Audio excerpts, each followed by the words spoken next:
Isipin nyo, mag-swimming kayo dyan. Parang very private. Semi-private na siya. Plus, the moment of truth. Ito po ang itsura ng bed area. Nasa bandang bundok side tayo. Pagka umaga, green na green yan. Pero kapag kagabi, ayan, nasa black. Diba, ang ganda ng view. Tignan nyo. Nakikita nyo yan, overlooking. Hello guys! I'm back again with another video at ngayon dito sa video na to ipapakita ko sa inyo ang ating first hotel dito sa Boracay trip natin na to. And actually, ito pong hotel na to, hindi ito located sa station 1, 2, 3, X at 0 na kung saan usually is yun yung pinopromote ko sa inyo, pinapakita ko sa inyo sa mga vlogs natin. Pero ngayon, nandun tayo sa medyo hillside which is matatagpuan nyo to dito sa barangay na to. Ayan, ilalagay ko dito sa screen at ito po ang Alta Vista Hotel dito sa Boracay. Ngayon, let's go, mag-check-in na tayo dahil kadarating lang namin. Ayan po ang itsura. Ayan. O, diba? Ang ganda. So, ito po ang reception. O, diba? Lobby, ang laki. So, yung itsura ng check-in. Okay guys, so ngayon nag-check-in na tayo dito. So, mag-fill out lang ako ng mga basic information. At meron kayong free shuttle. Yes, sir. We have that. Okay. Ito po yung schedule natin. So, here, sir, I will explain to you our in-house rules po. Okay. So, bali, eto sir, our standard check-out time po is 12 noon. Your breakfast tomorrow, sir, nag-start po siya from 7 a.m. until 10 a.m. po. Balikat lang muna. You can go directly na lang po. Buffet po yun? As of the moment, sir, A la carte. plated siya. Plated. Okay, sige. And our food operates from 8 a.m. po until 10 p.m. If you need beach towels, sir, as long as the concert is for free. Okay. Also, avoid the loser sir, because we will charge you 2,700 pesos po. We also have safety deposit box for your valuable items. This is the most important, sir. Huwag na lang tayo mag-link sa millions po because we will charge it according to its damage. Okay. Ito, sir, this is the most important. Always lock the balcony glass doors and windows po because we are at the top of the mountains. We have a lot of monkeys around the area po. Pag na-encounter natin sila, sir, huwag na lang natin sila i-feed kasi babalik-balikan nila kayo sa room. Okay.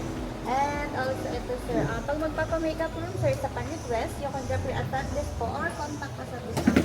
Ayun guys, tulad ng sinasabi ko sa inyo na meron silang pa-free shuttle. So ito yung oras from hotel to Jollibee D Mall. So ayan, ang unang time ng pick up nila is 7:45 AM. Tapos ang pinaka gabi nila is 9:10 PM. Pabalik yon dito sa hotel, o diba? So screenshot nyo na lang to para meron kayong guide. And aside from that, aside dun sa mismong Jollibee, is meron din sila papuntang Puka Beach. So 9:30 AM, hotel to Puka Beach. Tapos from Puka Beach to hotel is 4:30 PM naman. And wala daw telephone dun sa mga rooms. So if ever is dapat is mag-dial kayo or mag-call kayo sa concierge nila. Ayun yung number. So ayan guys, ito yung itsura ng mismong lobby nila. Tapos doon daw yung breakfast if ever kung gusto mag-breakfast. Tapos dito, grabe, o tignan nyo, walang katao-tao. Super serene, super tahimik. And dito sa side na to, makikita nyo yung pool. Ang ganda ng pool, oh. Like for example, kung gusto nyo lang mag-relax, tapos makikita nyo yung mga view na yan, doon meron dong water na. Parang dagat na yun, no? Tapos ito, ganyan. Though ito, meron dito mga ginagawa. Pero okay lang yan. Ayun ang isipin nyo. Nagsiswimming kayo dyan. Parang very private. Semi-private na siya. I mean, hindi siya private, ha? Hindi siya private na parang hotel na gano'n. Pero yung parang experience na mararanasan nyo dito since walang gaanong tao is private, diba? Tapos ang alam nyo, ang kinaganda dito sa mismong hotel na to, meron ditong ATM. Ayun na, as you can see. Ayan, nakikita nyo, meron siyang Metrobank. Ayan yung kasama ko, si Melo, nag-withdraw siya ng pera. Okay, so dito tayo ngayon sa building na to, which is, ang name niya is Hymetus, okay? Let's go! Ayan, yung room natin. Wow, ang laki! Okay, ngayon, mag-room tour na tayo at ngayon, ito yung pinto. As you can see, entrance to at ito po ang itsura. Ayan, makikita nyo, dito sa side na to is agad-agad ang bubungad sa inyo itong mismong cabinet. Ayan, tapos dito sa cabinet, meron dito safety deposit box, may chinelas dyan, meron ditong full body mirror, tapos meron na kasing laman to, pero papakita ko pa rin sa inyo. So ayan po ang itsura. O, di ba may sabitan na ganyan. Then dito naman sa side na to, as you can see, is makikita niyo meron ditong parang mini kitchen area, which is meron ditong sink, meron ditong refrigerator, tapos ito yung mismo yung mineral water, electric kettle, tapos nakakatawa, meron ditong pa microwave, oh. Ay, mahata ko pa siya. Tapos yung laman ba? O, di ba? Meron laman dyan. Like for example, pichel, 2 pirasong glass. Tapos, ayan, may mga utensils. Tapos, meron din dito mga plato-plato if ever kung kakain kayo dito. Sa harapan nun, dito meron ditong full-length mirror. Ayan, as you can see, di ba? Kapag if ever kung gusto nyo mag-check ng OOTD nyo, pwedeng-pwede yan. Then, dito naman sa side na to is yung mismong toilet. And yung toilet niya spacious, guys, ha? And as you can see, meron ditong mirror. Tapos, ayun yung mga toiletries. Meron ditong blower. Tapos, ayan, meron diyang pa-tissue. Then, dito sa side na to, at dito po yung bathtub. O, diba? Yung bathtub nila is, hindi ko in-expect na may pa-bathtub. So, natutuwa ako sa part na yan. Tapos ito, mga shampoo, conditioner, then bath gel. One thing na nagustuhan ko is itong mismong bidet. Di ba usually kapag kunyari naghahanap tayo ng hotel, bidet ang ating laging kine-question kung meron ba. Tapos, dun sa side na yan, makikita nyo yung mismong towel. Plus, the moment of truth, ito po ang itsura ng bed area. Ayan, as you can see, dalawang bed ang meron kami ngayon. Natuwa ako dito. Ayan, as you can see guys, meron dito pa welcome to Alta Vista, Sir Paul Ivan. Hindi ko maintindihan kung ano yung nakasulat na to. Eh, di ba? Napaka-cute. Nag-effort talaga sila para magbigay ng ganyan. Kaya to Alta Vista staff, maraming salamat po. I really do appreciate this kind of gesture. Maraming salamat po. Actually, may towel na dun sa toilet, pero meron pa ding towel dito. Ayan, ang dami-dami nilang towel. Tapos yung mismong bed, ayan, dalawang bed. Tapos each bed merong 4 pillows. Ayan, 1, 2, 3, 4, 1, 2, 3, 4. Tapos dito sa side na to, meron dito paupuan. Tapos meron dyan pa floor lamp. Plus dito sa side na to is yung work area. Ayan, as you can see, meron din dyang lamp. Tapos may bed dito. Tapos ito po ang itsura ng balcony. Ayan yung itsura ng balcony. And as you can see, it's ito po. Nasa bandang bundok side tayo. And akala ko nung una seaside yung makikita natin, like sea dyan. Pero unfortunately, hindi. And merong ginagawa dito ngayon na building. I don't know kung hotel yan or what. But ayan po ang itsura, di ba? Pwede na. Aside from that, is yung mismong staff nila dito. Like nung nandun pa lang sa front desk, in-explain na mismo na ito daw is isasara. Itong pintuan dito kasi nasa mountain side nga itong ating area ngayon for today's video. And meron daw mga monkey. So mag-ingat po sa mga unggoy, okay? Ayan, plus meron ditong restaurant menu na nakalagay, which is ito yung Filipino breakfast nila, 350 pesos. Plus meron ding American breakfast, 350 pesos. Plus ito yung mga additionals. Kung gusto niyo cereal, milk, grabe ang mahal ng cereal and milk nila. 200 pesos, no? Tapos yan guys, if ever, kung gusto niyo mag-breakfast, pwedeng doon sa pinakita ko sa inyo kanina sa lobby. Doon meron dong restaurant area sa may tabi ng pool. Ayan no, dito pala sa side na to, hindi ko napansin kasi ang cute-cute yung mismong TV. Ayan, meron TV dyan, tapos ito yung remote ng aircon kasi aircon po, ayan. As you can see, ayan po ang mismong aircon. Plus dito naman sa side na to, makikita nyo dito yung mismong luggage rack. Ang taas ng luggage rack nila yan. And fortunately, maliliit lang ang aming mga maleta ngayon. Tapos ito ang aking maleta, itong yellow. Ayan. Thank you so much, World Traveler, for this one, the Travel Club. Thank you po. Oh, di ba? Ang laki ng room, guys. Kaya if ever, kayo, kung gusto nyo mag-check-in dito, ilalagay ko yung links sa ibaba. And also, you can use my code Paul Ivan Klook para magkaroon kayo ng extra 5% of discount kapag kaya bilhin ito sa Klook. At ngayon pa lang, sasabihan ko na po kayo, ito pong video na to, ang tinatarget ko po dito is yung mga travelers na gusto sa hindi ganun ka-usual na place dito sa Boracay, okay? Again, ito pong property na to, hindi po ito located sa Station 1, 2, 3, X, and 0, okay?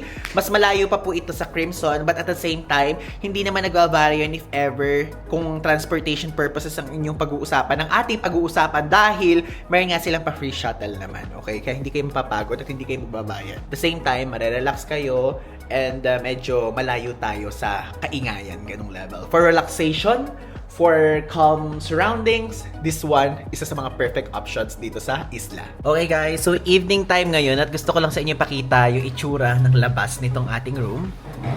Ayan. Ito po ang itsura. So, wala kayong makikita dyan. Wait, buksan natin.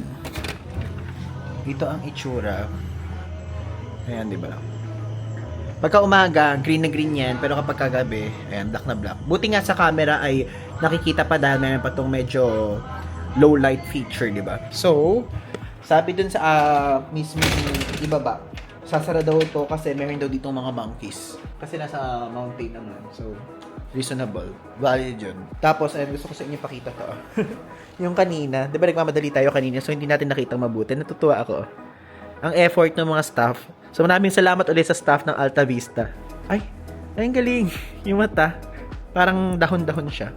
Diba? Galing. Good morning guys! Ngayon po ang ating second day dito sa Alta Vista Hotel. At ngayon is pupunta tayo dun sa mismong breakfast area. Actually, it's already 10 o'clock. And medyo yun yung last minute ng pagbe-breakfast dito. But it's okay.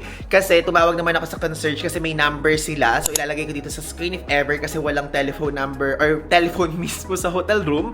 And sinabi nila na okay lang since plated naman ang meals nila dito. Okay? So ngayon, ayan. Medyo napuwit kasi kami kahapon at madaling araw na kami umuwi. Diba? Ganun natin sinulit ang trip natin dito sa Boracay. Ngayon, let's go at kumain na! Ayan. So naglalakad na tayo ngayon papuntang lobby. Diba? Malapit lang naman, kaya okay lang. Lakarin, super init.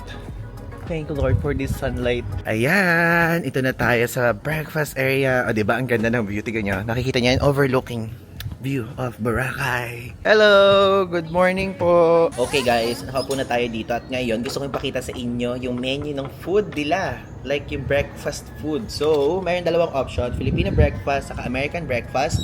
So, sa Filipino breakfast is tapa, corned beef, pork tocino, pork or chicken longganisa, chicken adobo sa gata, daing na bangus, danggit na may kasamang garlic or steamed rice, 2 fried or scrambled eggs, and fruits. Tapos, choice ng coffee or juice. Diba? So, yung mga friends ko na yan, for sure, magko-coffee yan. At tayo, alam niyo yan, magjo-juice tayo. And then, merong second option which is American breakfast. Ano naman siya? 2 fried or scrambled eggs, bread toast, butter and jam, tapos baked beans and sausage. Tapos choice din yun ng coffee or juice. So, ang presyo niya, if ever, kapag mag-check-in kayo dito, is $3.50 each. Okay? $3.50 yung price niya. At ngayon, parang feeling ko, nasa mood ako between corned beef, tapa, or chicken adobo sa gata. Namimili pa ako sa utak ko ngayon. Pero yung mga kasama ko, American breakfast daw sila. Okay, so ngayon dumating na yung ating breakfast. At ayan, umorder tayo ng Filipino breakfast which is tapa, egg, and garlic rice na may kasama. Tapos ito, meron silang palibreng fruit. O, diba? Meron ditong orange, meron ditong pineapple, tapos meron ditong, I think, melon or watermelon na light color isa. Tapos ayan yung order ng friend ko. Pakita mo nga rin. American breakfast. American breakfast. Wait. An American breakfast, may sausage, may egg, bread toast, tapos jam and butter. Same lang din ng kay Melo, ganun din ang order niya, o, diba? Okay, so today is our third day dito or last day kasi papacheck out na tayo dito sa mismong Alta Vista Boracay at gusto kong pakita sa inyo yung breakfast naman namin for today's video. Again, if ever kung mag-check in dito, 350 pesos po ang price ng mga breakfast meals dito. Ayan, yung order ng friend ko. So, pork tocino, scrambled egg, then garlic rice. Ito pa yung isa, ayan as you can see, garlic rice, dalawang pinagdikit na sunny side up, tapos dalawang daing. Plus, this is my order, ayan, dalawang sunny side up, garlic rice, tapos corned beef. Yung corned beef nila ang ganda yan. I mean, ang high quality siya. And I think, kung tatanungin ko mamaya, ilalagay ko dito sa screen kung ano, yung mismong corned beef na to.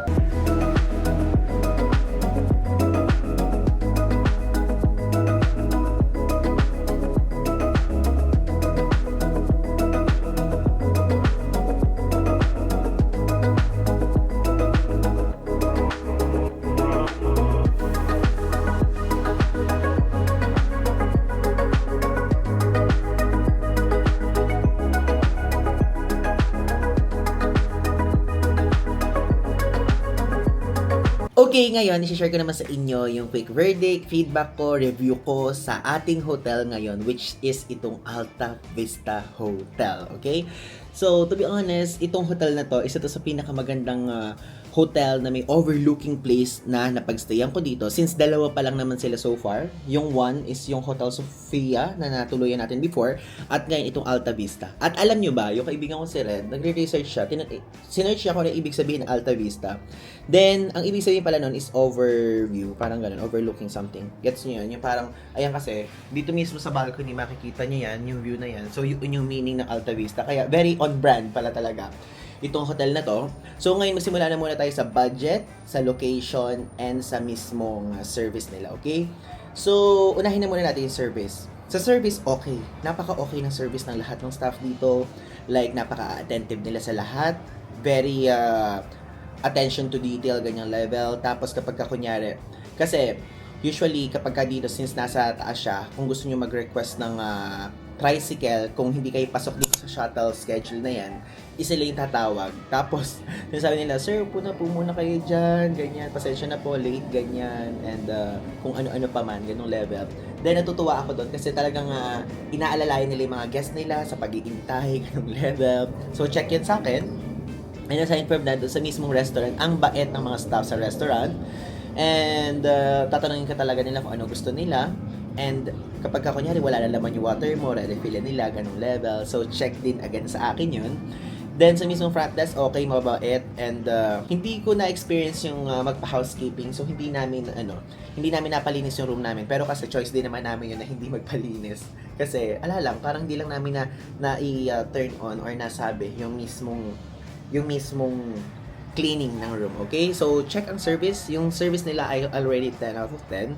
Location. Sa location, tulad ng sinasabi ko sa inyo nung una, itong hotel na to, hindi ito yung typical hotel na kung saan ay beachfront. Di ba usually, ang sikat talaga is Station 1, 2, 3, tapos Station 0 sa mga magagandang hotel na talagang parang 5-star levels, ganyang level. So, ito hindi to located doon. Located dito sa Barangay Yapak, okay?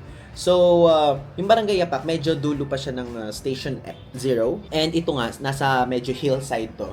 Though, kapag kunyari kayo ay mismong pupunta dito, ang bayad lang naman sa tricycle is parang i-rent nyo yun ng buo is 250 pesos to 300 pesos. Depende sa negotiation nyo yan. Pero kami, may mga nakuha kami 250 na pumapayag sa 250, meron 300, then divide kung ilan kayo dun sa loob. Kung higit 10 kayo, kung higit 7 kayo, ganyan, or 6 kayo, 5 kayo. So, 250 divide 5, 250 divide 3, 250 divide 2, kunyari, ganyan. So, okay siya kapag kami kasama kayo, ganyang level. And yung location niya, natutuwa ako kasi alam niyo, if ever kung gusto niyo more into nature, yung mismo mga view, tapos more greens ang makikita nyo, ganun, pwede to. Aside from gusto nyo ding makita yung sea breeze, kapag kunyari ay magsha-shuttle nga kayo, pwede nyo makuha, di ba? So yun yung mga kaganapan. Tapos next naman is yung budget. Ito po ay yung room namin since dalawa yung bed, tapos good for 4 packs siya actually. So, dalawang tao each bed. So, ito, 5,000 pesos per night yung room na to. Though, meron naman silang mas cheaper version ng room, which is yung 1 bed lang. So, ilalagay ko dito yung price. Ayan, ilalagay ko dito yung price sa screen para if ever kung gusto nyo, kunyari, solo traveler kayo or dalawa lang kayo, pwedeng yun ang kunin nyo. Okay? So, sa location, so yung rate ko is 8 out of 10 kasi hindi siya beachfront. Pero, kung ang gusto nyo talaga, ang preference nyo is mag-relax talaga, kalmado, ganyan, it can be 10 out of 10, diba? Ganung level. At least, honest tayo sa part na yun. Tapos, yung mismong budget niya is okay yung budget niya. Kasi knowing na hindi naman siya beachfront, ganyan. So, reasonable yung budget niya. With the view, with the service, ganyan. So, okay siya. And mas mura nga naman kapag ka mas maliit na room, diba? So, if ever, kung i-recommend ko ba to? Yes, i-recommend ko tong hotel to. Pero, kapag if ever, kung beachfront property ang hanap nyo, hindi ito yung perfect hotel for you. Pero kung ang gusto nyo is yung tipong medyo makare-relax kayo, yung tipong kakaibang experience, isa itong Alta Vista Hotel na pwede nyong pagpilian sa mga napakadaming hotel dito sa Boracay. At wag nyong isipin yung mismong pamasahe from doon mismo sa D-Mall area or doon sa main beach area dahil again, meron yung shuttle schedule. Ayan, ilalagay ko dito para updated kayo, para alam nyo na merong shuttle from here to there and there to here. Okay? So, yun. Para kapag okay, ito na lang, i-adjust na lang namin yung schedule namin. Ito, pupunta kami doon sa mismo main beach, tapos from main beach, uuwi dito, ganung oras, okay? And again, if ever, kung gusto nyo mag-book dito, yung link ilalagay ko sa ibaba, and also, you can use my code PaulIvanClub para magkaroon kayo ng extra 5% off discount. So, again, Alta Vista Hotel, link na sa ibaba. So, yun lang. Thanks!